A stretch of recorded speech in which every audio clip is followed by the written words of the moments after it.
When the Guardians of the Galaxy first appeared on our screens back in 2014, they were a welcome surprise because they offered something completely different from the rest of the MCU as we ventured into space and we got characters and camaraderie which was clearly inspired by Star Wars. 3 years later we got the sequel, Volume 2, and then since then we've had the Guardians appear in films like Avengers, Thor and even a Christmas special. Following a pretty rough Marvel Phase 4 and a poor start to Phase 5 with Ant-Man and the Wasp: Quantumania, Guardians of the Galaxy Volume 3 was a film which many people pinned their hopes on. Rocket the Raccoon has been front and centre when it comes to the promotional activity for this film, with there being many posters solely focused on him, and he is the best part about Volume 3. In previous installments, his backstory has always prompted some intrigue because we get a line here or there to sort of make you wonder what he actually is and what he's doing in space, and so in this film we do dive right into that. And it may surprise you how dark this film gets because this is a Marvel film and for the most part they want to target the family audience, but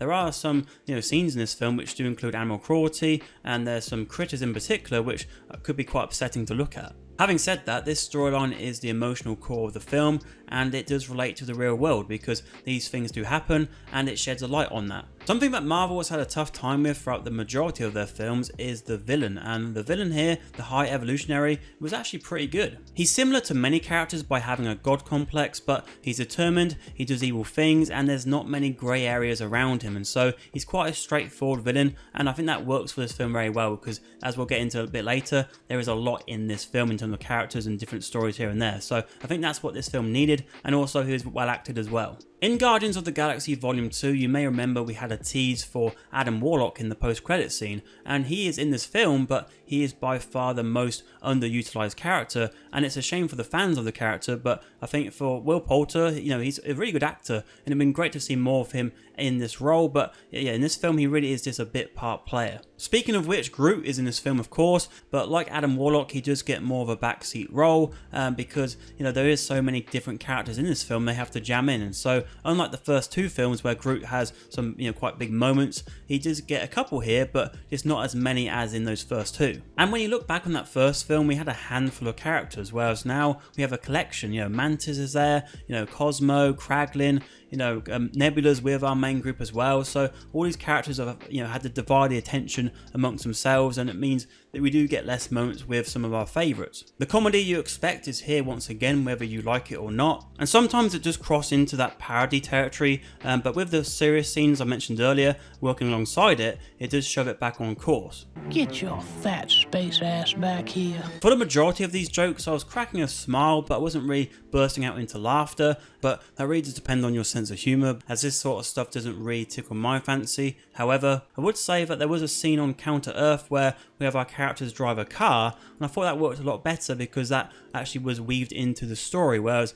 we have some jokes where they come in and they just feel like they're just slammed in and just jammed down your throat over and over again, and it just sort of comes out of nowhere. Sometimes literally. The soundtrack is a major part of these films, and this time round I would say probably 2 to 3 of the songs worked fantastically, especially one in a hallway scene which was probably the best action scene of the film, and also at the end of the film that was a perfect song to round off the trilogy. Although, like I was just saying with the jokes, sometimes the songs can overstay their welcome, and I feel like James Gunn, the director, does self-indulge a little bit here. I think as a director overall, he is someone who can sort of lose his focus here and there. I think even in Guardians of the Galaxy Volume 2, that middle portion was quite meandering, and I feel like in this film there is just so much here, like it sometimes just become a bit of a jack of all trades, master of none. But he is definitely one of the better directors out there, no doubt, and I'm looking forward to see what he does with DC and that new beginning. I've loved the DC characters since I was a child.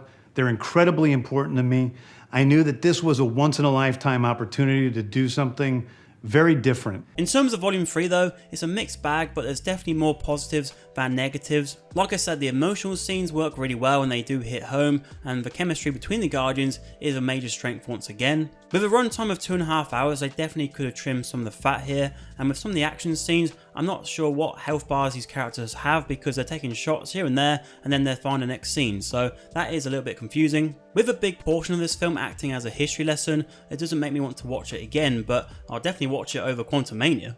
Don't be a dick! I'm such a dick. Never too late to stop being a dick. Overall, the film is well acted across the board. There's some great effects in there, especially when it comes to the creatures and the animals, and I've got to say a special mention to Bradley Cooper because his voice acting is always top notch. For many audience members, Avengers Endgame felt like the end of the party for them, and I feel like with Volume 3, it feels like the final people are leaving and turning off the lights now, and I think with that, it makes me a bit worried for the future of Marvel, but you know, with this one, Marvel have got their reliable offshoot working for them once again. Due to my schedule, I watched the film in 4DX and 3D, and I don't really care for it, but it's probably my favourite experience in that format. But let me know how you watched the film below, and also your thoughts on the film overall. And if you want to see our thoughts on another film, on screen right now is a video which YouTube thinks is your cup of tea.